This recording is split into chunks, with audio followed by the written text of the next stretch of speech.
the chat All whenever right, you start. we're live. I didn't do the video countdown thing, but we're live. It's Mitch Wolfe, Shayne Kubas, Steelers ATB. We're here to discuss the last 4 hours that happened in Pittsburgh. Sadly, I'm not sure if Shane or anybody out there is an I don't think you should leave fan, but I feel like Carl Havoc right now. I don't want to be here anymore because I also said that it's definitely in the bottom 3, and it might be the worst football game I've ever watched. And not like from an annoyed fan perspective, just quality of play from both teams. So let me just start off with the fact that you might be noticing that I'm wearing a Lions hat right now. Yeah, let's do that. There's 2 reasons for that. One, because I feel like the Lions deserve a lot of credit for not losing this game whenever they had multiple chances to. And I felt like they played very hard and did a really good, especially in the run game. So I want to give them credit for that. Also, little known fact, I collect NFL hats. So there's that. So that's a fair hobby to have. Happen to have one. I'm like, you know what? I feel more comfortable and more proud, I think, today specifically, probably wearing this hat than I would if I wanted to wear a Steelers hat right now. Right. Considering what we just watched today, Mitch, and we'll, get into it more, but where do we even want to start? I was just gonna say the exact same thing. I was I don't even. Okay, let's start with this. We'll start. We'll start right. As any good story does from the beginning. Right. So, first Steelers drive, they go down, get a touchdown. 10 plays, 83 yards, 5 minutes, easy peasy. They run pretty well. Rudolph's doing a good job throwing the ball. Joe Flacco draws a nice pass interference for a big gain, and then finds James Washington for a touchdown. And, of course, every Steelers fan has that creeping suspicion where it's like, hey, maybe this game will be like kind of chill. It'll be easy. Just like, it'll be a game, but we'll have to, we won't have, heart attack or be depressed at any point today. And that's the killing moment. Yeah. I mean, it started off, like you said, pretty good. I mean, I wasn't too concerned, to begin with. I was like, we're not a big Mason Rudolph, people here at all, before this game and definitely after it. Mm-hmm. But I was like, the way that Ben's played, he's definitely been much more of a true game manager type of quarterback as he's gotten older. So how big of a drop off could it possibly be? Especially in a game where we're probably going to be running a lot anyway. The weather's not great, whatever.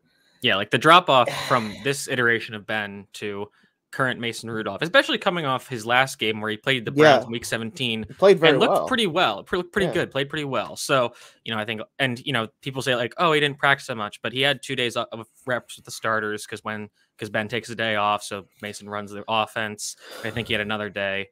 Maybe in the day where Ben tested positive, all right, we'll just keep giving Mason the reps. So he had the reps, and obviously he knows this offense well. He's been on this team for a long time. He has playing experience. It's not good, but he has experience. So you're like, okay, if he can just game manage this, for 60 minutes, we can, get out of here without too much of a problem, which of course that didn't happen.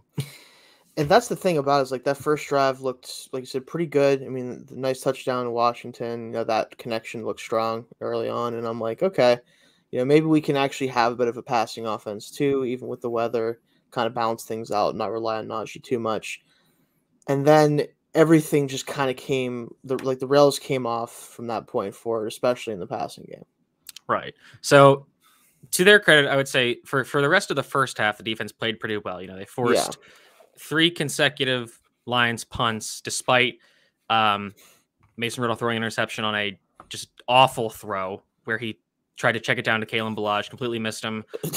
Everything about that play was just terrible because, it was probably not the best play design.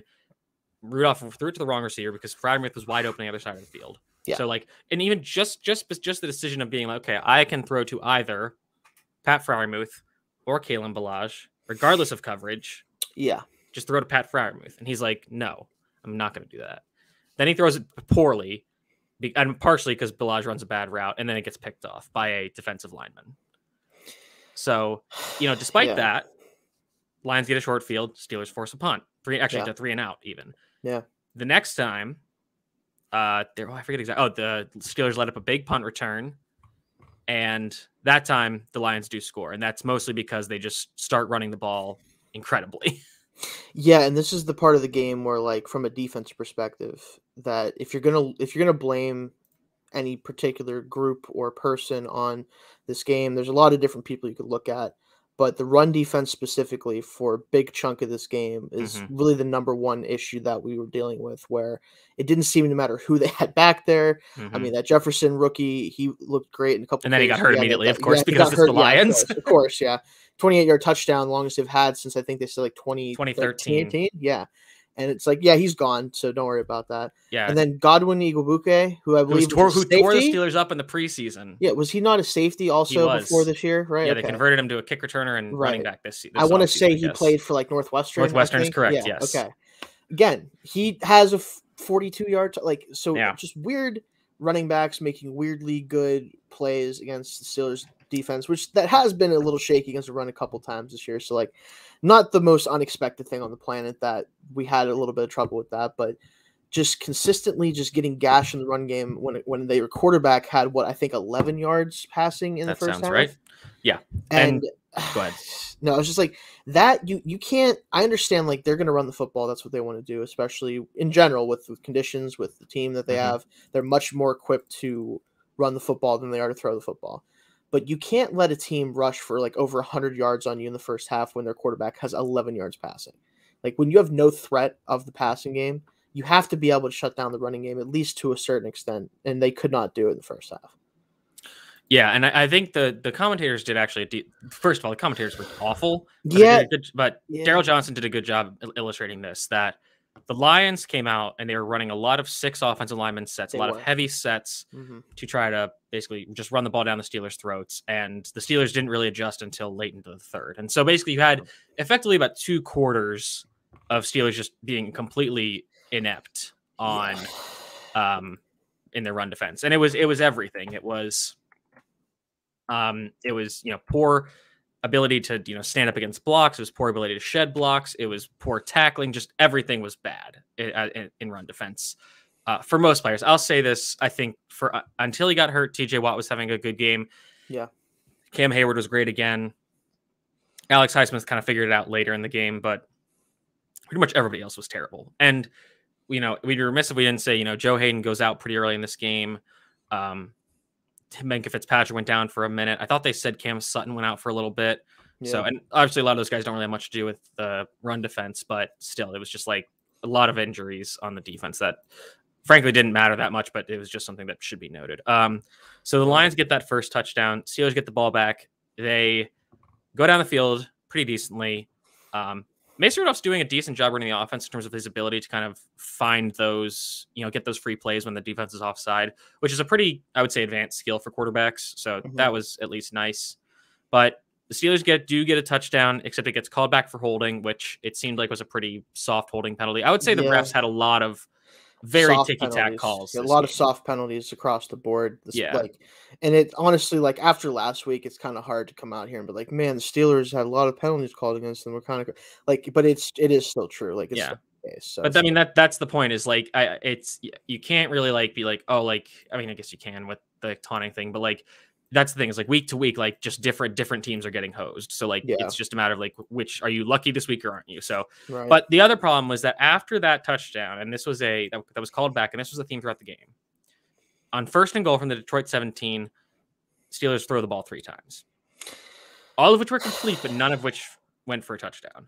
And this was something they kept doing. And this was something that confused me. And granted, the Lions did a decent job stopping the run, but to not run the ball, even with some offensive linemen banged up, with a backup quarterback in against a team that is not that good against the run, why are you not giving it to arguably your best offensive playmaker in the with goal to go?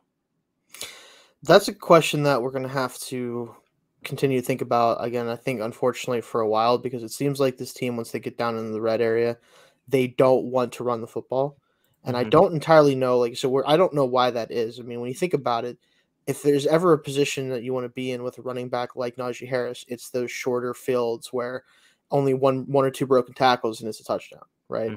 You don't have to rely on your quarterback to make the right read, especially the backup quarterback. You don't have to rely on receivers getting open in bad field conditions. Just run the football. And if it doesn't work on 1st and 2nd down, fine. Yeah, then and you go to the pass, you do something there, but you at least have to try to do it. Yeah, and it's proven that like in those situations, it's a good time to go to Najee because he's going to create those extra yards after contact. Like that's a good time to do it. So that happened a few more times, and I just didn't understand it. I don't know. So Lions get a field goal right before the half, and then they get the ball at halftime. They have another great rushing drive, just cut right through the Steelers defense, no problem. Lots of big run plays. So yeah. Just the story of the really, like I said, the second and third quarter was just, especially those 2 quarters were just brutal on defense. As far as, I mean, they didn't even have to think about throwing the football. Right. Like Goff literally was just like a guy who's standing there, just basically a handoff machine. It's like, I was turning around. Like it could have been anybody back there, and it would have made no difference. And you don't want to be in a position on defense where the quarterback no longer matters to you, because that means a whole lot about it says a lot more about the Steelers defense than it does about the Lions offense whenever that type of thing is happening. Right. So then the Steelers' first drive in the second half, this is the Mason Rudolph is Michael Vick drive where he what I just have to say, the fact that Mason Rudolph's arguably 2 best plays in this game were both running plays tells you so much about what a ridiculous football game that we just watched was. The great thing about Mason Rudolph is that he you know exactly what he is. Yeah, you do. And yet, no matter what, he always finds a way to surprise you. He always does something, right? Which is something you want in a relationship, but not with your quarterback. Right, yeah. It's, again, when I saw him like reverse field, I'm like, this was insane. That was like, this man's not doing this, is he? And I'm like, he's gonna get screwed up in the middle, like he's gonna get destroyed by some defender coming across, and then no one's there. 26 yards. Oh my god, the Lions are gonna let Mason Rudolph run for more yards on one play than Ben has run for in like 4 years. That's hilarious to me. And then he did it again. He trucked. I think he killed Tracy Walker. That was the next one because because they basically it seemed like a designed quarterback draw on 3rd and 6 where he drew the defense offsides. He scrambles for 11 yards, gets absolutely walloped by a defensive back who probably should have been targeted or should have been flagged for head-to-head. The defensive back hurts himself, and they get the first down, and it's 1st and goal. Now, of course, Steelers throw the ball 3 times. They're all incomplete. Kick another field goal. Yeah. And we also need to talk about how this is the Mason Rudolph Michael Vick game, and this was Ray McLeod's time to shine for some reason. Yeah, can we talk about that a little bit too? Because I'm confused, right? Like, I have nothing against Ray. Ray is a really nice player to have. He has had a couple issues last couple games, but what made, like, is it just because he practiced more with Rudolph, I guess? That's what I'm guessing. Because otherwise, like, I mean, Deontay got a ton of targets too, and we'll talk about some of the stuff he did too, by the way. But like the fact that McLeod leads this team in receptions in this game makes no sense to me. And he only got 1 less target than Deontay. Right. And it's like the fact that he's the guy that we're going to. And like, I guess like maybe it made sense because, like you said, maybe it was the fact that he just had more time with Rudolph recently and he's got maybe a better rhythm with him. But just everything about this game seemed off pretty much after that first touchdown drive. Yeah, exactly. That was everything after that was just, what the hell are we watching today? Like, what is going on? So the Steelers get the field goal there, and I think this is probably when the run defense kind of starts to change. Yes. And I'm not exactly I don't think it was this drive, but so they force a punt. They do allow 28 yards, but they force a punt. You know, they're starting to kind of figure out the run defense, and I can't exactly say what the change was, but I think they just finally were like, all right, fine. If you want to do this, if you're not going to throw the ball, we're going to put 9 guys in the box, and we're going to stop you. And to the defense's credit, once they'd made that adjustment, it pretty much worked, I would say. Yeah, it did. And like that's whenever the game started to become just like, who can actually get points next, right? And the answer is nobody. Nobody could get points next. The problem from that field goal drive, the last field goal drive, the Steelers had to tie it. The next 1, 2, let me just do the math here real quick. The next 6 drives, not counting the end of half, kneel down, are all punts. Okay. Then there's a fumble by the Steelers. Well, there's a punt, fumble, missed field goal, punt, fumble. Yeah, punt, fumble, end of game. And again, this is a team that's 0-8. I understand we have a backup quarterback. We have bad conditions. We're missing Chase Clay, all that stuff. To me, it shouldn't matter. Whenever they were dealing with the same conditions, obviously, we at least have a kicker who can hit field goals in Heinz Field and in these conditions. And then on top of that, Jared Goff has a busted hip or whatever his issue is and can't throw the football anyway. So it's like you're really not even at a deficit at quarterback technically, because at least yours isn't hurt. Like it's just they also the commentators made a point about like how this week Dan Campbell was taking over play calling and like getting his headset into Jared's helmet. Right. And like they're like, yeah, like he's taking over play calling, like he wants to more direct communication with the quarterback. What I interpreted this as was like, I'm taking over, we're just gonna run the football. Yes, and honestly, again, I don't blame them for it. No. Even if Goff was healthy, I don't blame them for doing that. Yeah. He's been bad. Our very own we'll call him president. Freaking Ronnie Harder's a Lions fan. He will tell you that's all he tweets about. Jared Goff's bad. I think he said something along the lines of like every week the Lions are playing with 10 guys on offense. Yeah, or something that was a good one. That was good. Like, that's exactly how it feels a lot of the week. And like even then he's hurt too. So you have no threat from Jared, like zero threat from Jared Goff, even less threat, negative threat from Jared Goff at this point. And we still, for a big chunk of this game, we're like, we can't play the run. I don't know, like there's too many holes. The other thing that was funny is that with Rudolph in, they were still like, hey, if it's third and medium, we're either throwing behind the line of scrimmage or throwing 40 yards down the field. Which why? That removes the possibility of it being Ben just saying, screw it, I'm doing it anyway. Because again, Mason, just stop it. All right. Yeah. I get it. You throw the ball to James Washington. Yeah, throw deep, James Washington. Yeah, it's college. Oklahoma State. No, stop it. This is the NFL. Don't do it. Stop. Like he should have been intercepted like 2 different times on deep passes to James Washington, only because like we're gonna throw it to James. Let's do it. It's like, what are you doing? So right at the end of the third quarter, the Lions had the ball and they're pretty much in their own, like really deep in their own field. And Steelers sack Jared Goff, but TJ Watt gets hurt. Yeah. And this was the point where I tweeted, somebody just take me out back and shoot me. Yeah. You know, because I was like, all right, if that's what it's going to be, then just, I don't want to be here anymore again.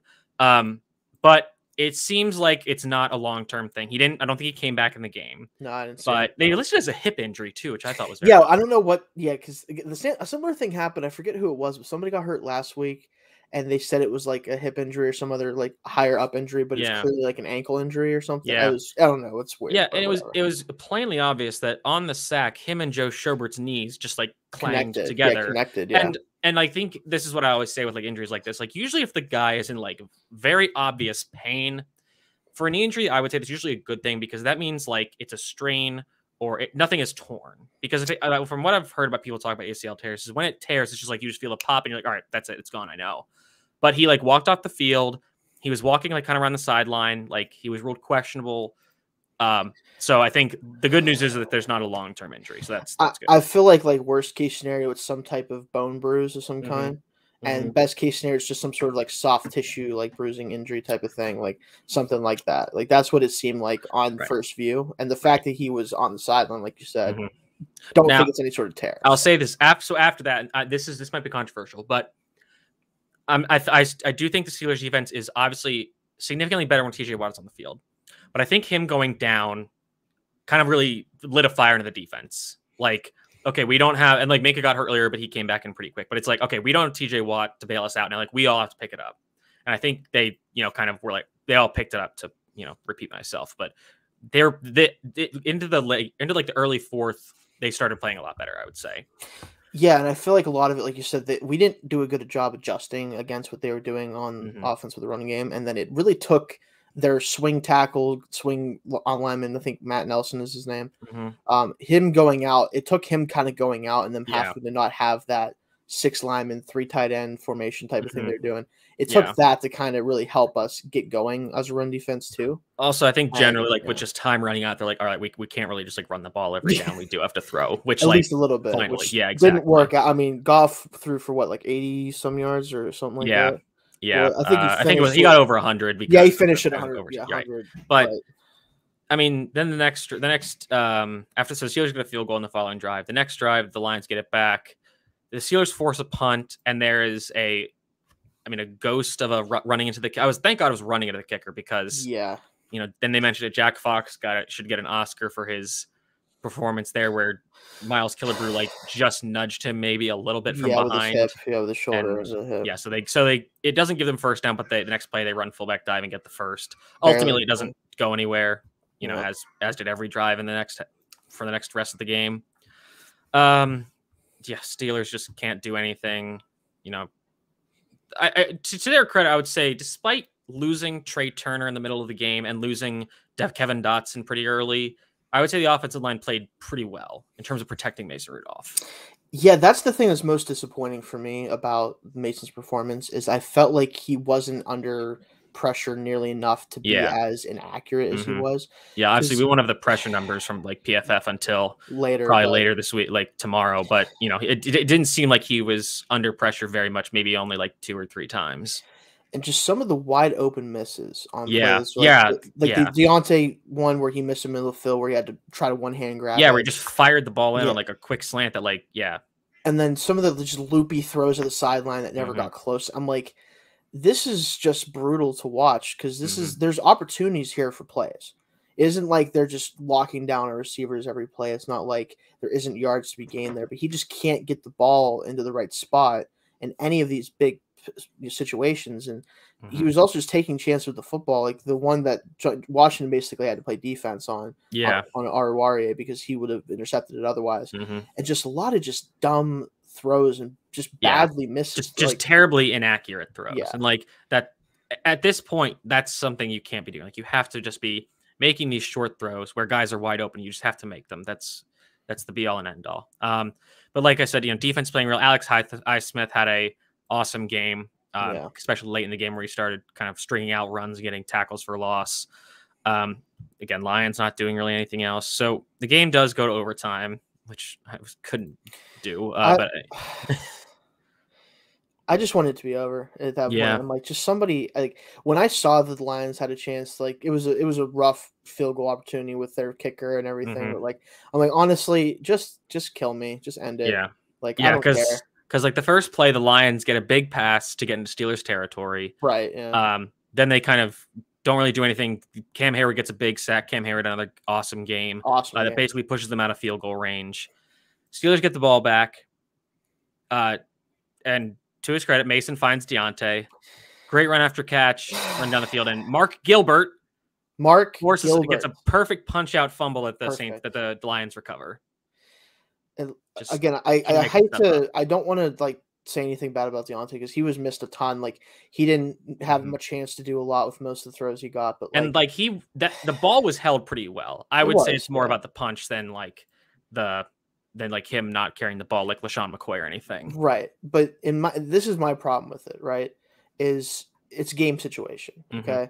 You just made a great play. You got a ton of yards. Just it's at some point when you're in a crowd of people, just go down. Yeah. Like you have a ton of yards on this play. It's going to be a first down. You only need 10, maybe not even that many yards to get in the field goal range if he just goes down a little bit early. Just take your don't get greedy with plays like that. Yeah, we're gonna come back to that. We're gonna come back to that theme later. So the Lions get the ball back. First play, Goff throws a pick to Minka, finally, but they call Devin Bush for holding, which again I thought was pretty ticky tack. Yeah, but and they even mentioned it too. Like Bush has to know, he's got a rough game for Devin Bush. Yeah, the linebacking core in general, outside of Highsmith and Watt, the inside linebackers off ball, whatever. Yeah, they were really bad. So that happens. Lions keep the ball and advance the ball. A few plays later, there's an incompletion, but they call Trey Norwood for roughing the passer, which he goes low, but he barely touches Goff.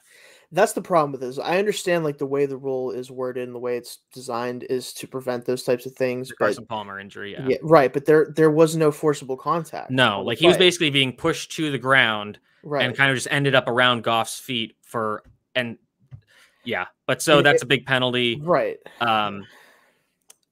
don't really do much. They get a holding penalty that backs them up again, and then they kick a field goal that's pretty long but missed because it's just short and their kicker is bad. Yeah, he's just not. Yeah. Steelers get the ball back, and Kendrick Green finally fires a snap. Finally, over it should have happened like 5 Rudolph's head because it was happening a lot. I think before that there were maybe 3 or 4 high snaps that Mason did a good job handling. Yeah. But this one was just he couldn't do anything about. So No. they lose. What do we got? Like 50, 40 yards on that. It felt like I think it felt 20, like that. It was 20 yards yards I actually. think, roughly. Yeah. So they can't really do anything. They throw a pass to try to get some of it back. It's incomplete. Punt.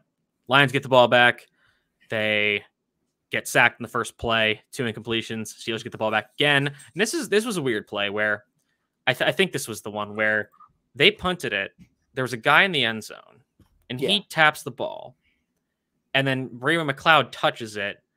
The Lions recover the ball, but because Hodge was in the end zone or had not reestablished himself out of the end zone when he touched the ball, it's ruled a touchback. From what the people that I trust on Twitter say, this was a smart play by McLeod, but it's also like, why not doesn't he just go after the ball instead of just trying to touch it, you know? I think he was trying to go for it, but the other guy behind him that went through the other guy's just sprinting downfield, so he just has more momentum. So, but I do think that's like not a terrible play from McLeod. Like but it was just weird play. Yeah, it's in a game full of just strangeness.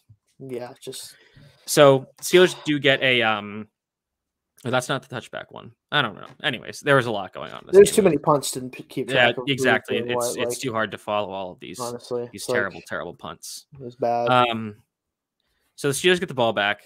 This was weird too. They're throwing the ball, and when they make completions, the Lions use their 2 timeouts, which I was like, why are they doing that? That's very odd.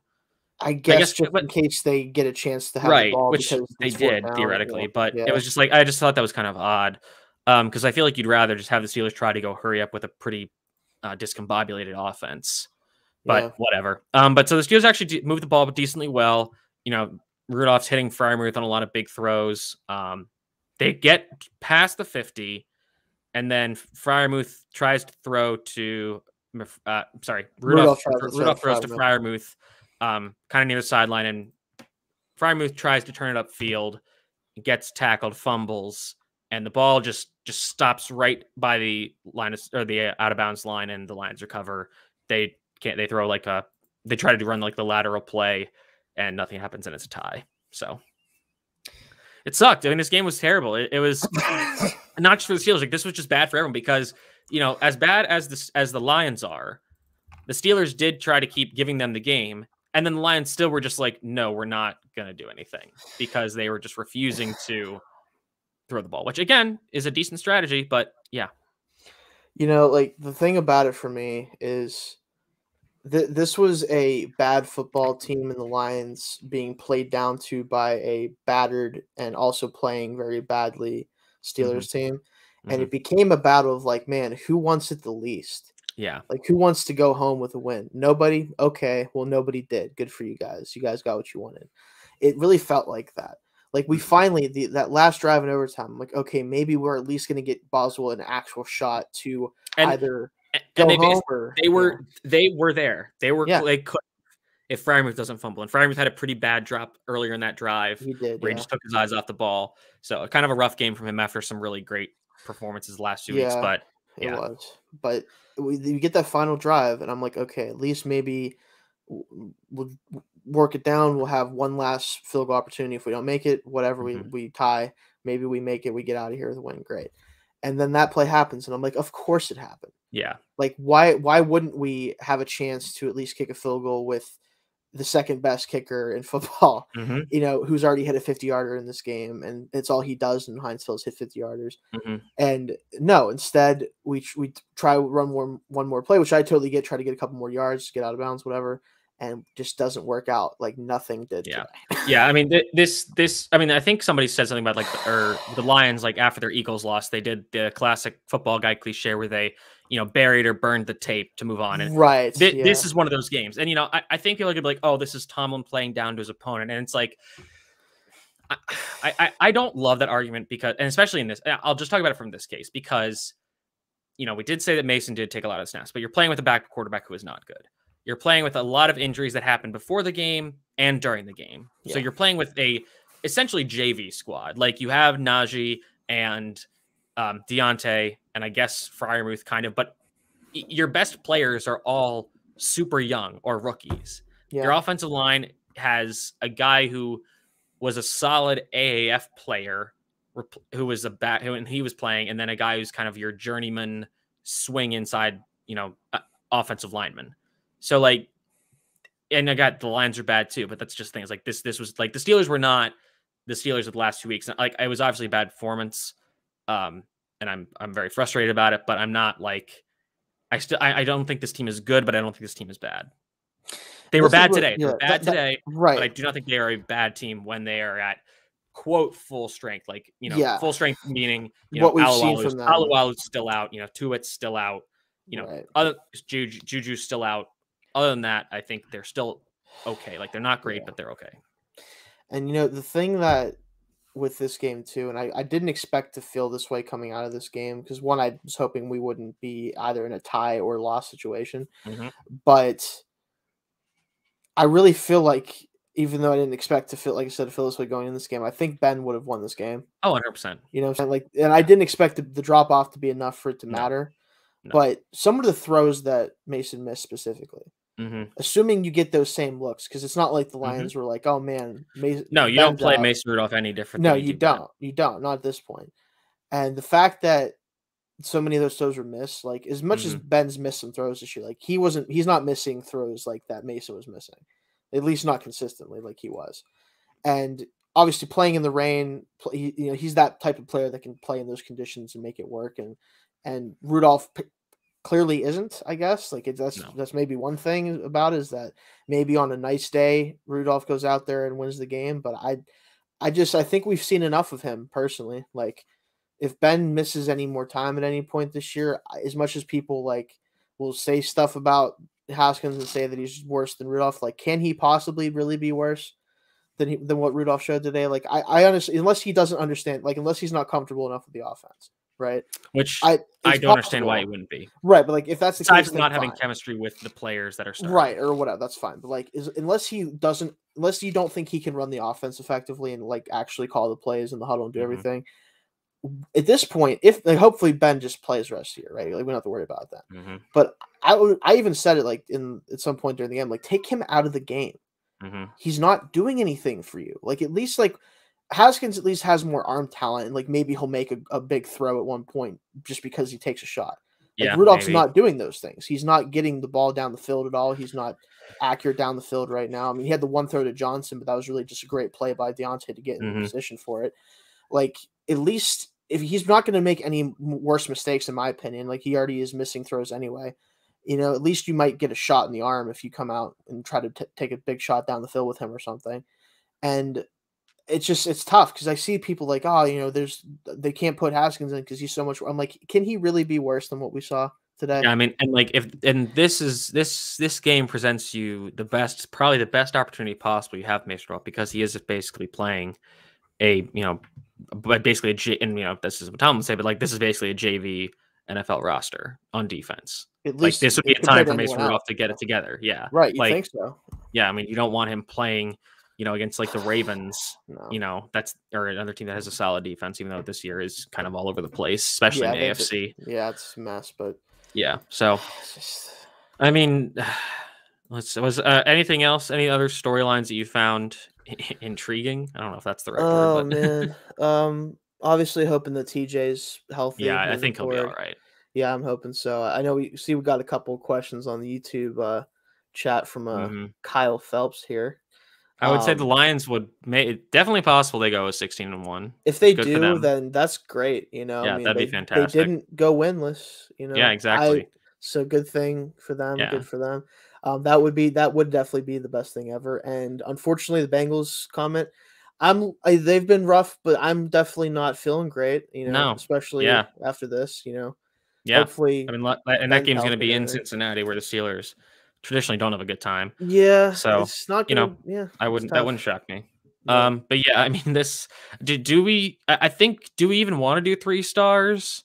Can we find 3? I think we can find 1. Here's what I'll tell you. The 3 players that if you had to pick people, we don't even have to do stars. Yeah. If I had to pick only 3 players to allow back on the bus, right?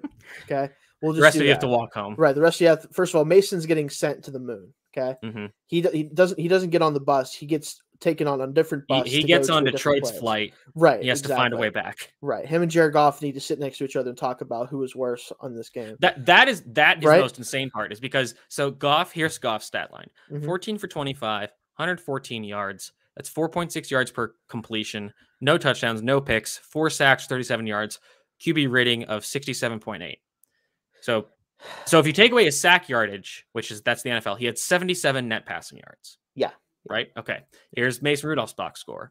30 for 50, which is a 60% completion, 242 yards. That's 4.8 yards per completion, 1 touchdown, 1 pick, 0 sacks, passer rating of 70.6. So it was only less than 3 points better. And I think you could have a legitimate argument as to which quarterback was better today. I actually, if I had to pick right now without diving more into it, I think Goff played his role better because at least with Goff, like, he was clearly a little bit banged up. His running game was fantastic, and he didn't have to do much most of the game. And he had to basically all of a sudden decide to start throwing because the way the game got at the end. And he performed better. He was more accurate, in my opinion, in terms of actual, like, ball placement and getting the ball where it needed to in his limited attempts than Mason was. And at least with Goff, like, his excuse for his yardage being bad is he threw the ball 25 times instead of 50. And his receivers are much worse than us, regardless of our receiving core situation right now. Clearly not as good as the Steelers. I know it's not going to be up, but I need to see what the average depth of target was. I think at one point for Goff it was 2.7. Yeah, it was like 2. Yeah, I saw that. I think I saw that tweet too. Yeah, it was just preposterous. Like, it's so low that it's almost like, why are you even throwing? Just hand the ball off, or just do like jet sweeps or something. Like, yeah, it was. It's really embarrassing. But, like, I would say that, like I said, I think Goff probably, on a sample size basis too, and, like, considering what he was working with, I'd say probably outplayed Mason. Like, honestly, at least he didn't turn the football over. You know, like, yeah. I mean, it's really just awful. Like, just bad. It's just bad across the board. But the 3 players. Yeah, let's go. Yeah, so the 3 guys that I'd let back on the bus, no questions asked, is Cam Hayward. Obviously, he has a permanent seat on the bus of wherever he chooses. Yeah, either first seat or back seat. I don't know what's popular. Whatever the best seat is, he gets it. Honestly, I feel like Highsmith was fantastic for the most part too, other than a couple bad reads on, like, trying to force runs inside out. Like, I think there was one play that they said, like, he kind of went inside basically when he should have went outside. He went inside, which allowed the run to get outside, whereas he should have gone kind of outside of the puller to force the run back inside. And that happens with him occasionally, and TJ Watt kind of does the same thing, but especially late in the game, like, he really turned it on. Yeah, he really showed up for us in the second half. Yeah, sacks, TFLs, what have you, definitely. Yeah, so him for sure. And then I actually really liked the way Edmonds played in this game. He had a big He had the sack, which was pretty much a blown play by the line, but still had really couple good tackles, hits. Yeah, he had some TFLs too. Let me see. Awesome he had 5 tackles, 4 solos, 2 TFLs, a pass defense, and a quarterback hit. So great game from him. I think Najee was good. He didn't have a lot of room to do anything, honestly. Especially typical Najee game for me. Well, especially once the offensive line had to go really deep into the bag of backups. Just throw guys. But I mean, he had 133 yards from scrimmage on 30 touches. So, it's a pretty standard game for him. I mean, he had 4 yards of carry, 105 rushing yards, long of 12. Which, again, I can't wait for the one time that he gets an actual, like, big hole to run through and he gets, like, a big chunk play. But and he should have had a rushing touchdown. Yeah, he should have, honestly. Yeah, without penalty. So like, I'd say he has a spot. He played as well as he could. A lot of other players were just bad. Yeah, and I think it was bad. It was a bad game for Matt Canada too, in terms of some of the plays that called were just weird. Too many sweeps and screens and stuff. Red zone play calling was terrible. Rough game for Keith Butler, I'd say, but not making those adjustments until, and again, they worked, but, like, just make them earlier, please. It's not even like the Rams were, like, kind of trying to hide that they were running the ball. Like, they were like, we're coming out with 6 offensive linemen. We're not throwing the ball. We are going to run every play. And they're just like, no, we're going to wait a little bit to make these adjustments. So that's the thing that's bugged me the most about Butler, and, like, the people that talk about, like, he should be gone. Like, I'm not ready to go to that point yet, but I totally understand it because there's so much talent on this defense, but there's still times where, and it seems, like I said, it's mostly schematic stuff. It's not them just being bad, they just don't adjust as quickly as they need to a lot of things that end up working against them. Right. Like it just, especially the running game this year, like there's been teams like the Seahawks game whenever they were running the same like wide zone play and kept getting 10, 15 yards on it. And it's just stuff like that'll happen. And it really makes it harder on the offense because with the offense playing as bad as it has for most of the year, if something is working well against the defense and the defense has to sit out there and play 10, 15 snaps and then immediately maybe go back out there if the offense doesn't do anything. Yeah. That's how you start getting the spiral we got at the end of last year. Mm-hmm. Yeah. Yeah, that's pretty much it. So they have the Chargers next week on the road, I think. I just like, yeah, that'll be awesome. fun. Awesome. On Sunday night, no less. Great. So everybody gets to watch. Everybody gets to watch this team. Yeah, I'm sure everybody's really excited too. That'll be great. But these are your second in the division Pittsburgh Steelers. Hey, at least the Browns got absolutely dogged today. Yeah, and I don't like rooting for the Patriots, but I was like, all right, this works for us. That was decent. And again, it was kind of a weird week in the NFL in that the Washington football team beat the Buccaneers pretty soundly, which arguably could be a more surprising result, like given the context, because like if you told me like just no context, okay, the Lions tied the Steelers, we could be like, that's not cool. But you tell me that like it's a terrible conditions game, Mason's Rudolph. But if you tell me Mason Rudolph is playing, I'll pretty much believe you like anything weird happens. I'm like, all right, we could have lose or win against anybody with him playing because who knows, exactly. Well, yeah, usually negative. And you tell me anything negative, and like this Mason was playing, I was like, oh, okay, that makes sense. So like, I think you could argue that the Washington football team kind of beating the Buccaneers pretty handily off a bye. Taylor Heineke revenge game, man. Yeah, totally. So good for him. And this game will get the headlines, but well, maybe I don't know. We'll see because that game was arguably a bigger surprise. But oh god, oh man. All right, well that'll do it for us. We'll be back later this week with our preview of the Steelers next game against the Chargers. But we're sad. Yeah, I mean, it'll be fun. We watch Justin Herbert. That's cool. Yeah, that'll be nice. I mean. The good news, and we said this week, but like the Chargers are very bad against the run. So, maybe this could be the Najee game. But Herbert. Yeah, it's like, man, our defense has been okay. Especially if Hayden is out.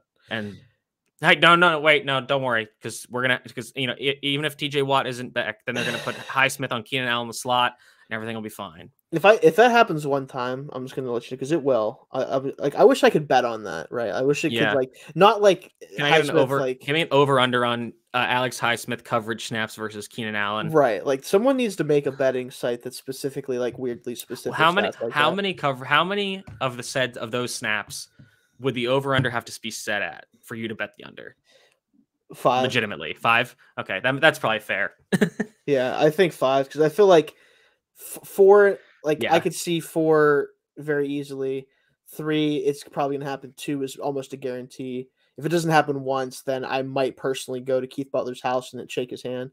We'll see about that. I don't know if I can swing the trip right now, but the point is that if that happens in that game, which it will, I might have to just turn it off for a couple minutes and just kind of rethink about my life a little bit and then go back into it. Not that this game should have done the same thing, so I can't whatever, but.